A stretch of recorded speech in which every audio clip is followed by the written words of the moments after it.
ఇప్పుడు నేను సూటిగా గౌరవ మాజీ ముఖ్యమంత్రి గారిని, పులివెందుల ఎమ్మెల్యే గారిని ప్రశ్నిస్తున్నా. 5 సంవత్సరాల్లో మీరు తీసుకొచ్చిన పెట్టుబడులు ఎన్ని గ్రౌండ్ అయినాయి?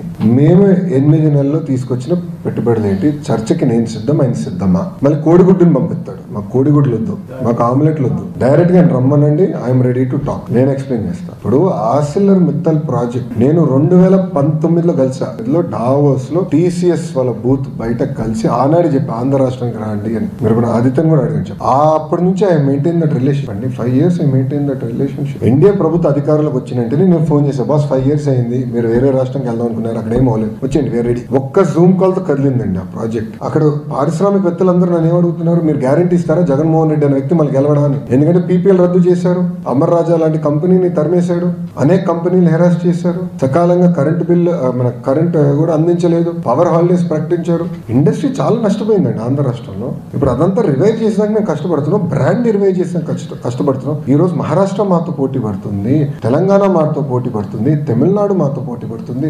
ఆ కేరళ మంత్రి కూడా డావోస్ కి వచ్చి పెట్టుబడుల కోసం అంటే రాష్ట్రాన్ని ప్రమోట్ చేసిన పోటీ పడుతున్నారు. వాళ్ళు ప్రమోట్ చేయకూడదా మేము రాష్ట్రాన్ని? It is a responsibility, we will promote. అని మీరు చూస్తారు కదా రాబోయే 12 నెలల్లో ఎలాంటి పెట్టుబడులు రాబోతున్నాయి, ఎక్కడ వస్తాయో మీరు చూస్తారు కదా. But I'm ready for the discussion, debate. 5 సంవత్సరాలు ఆయన ఏం తీసుకొచ్చాడు, 8 నెలలు మేము ఆయన తీసుకొచ్చిన 2x పెట్టుబడులు మేము తీసుకొచ్చాం.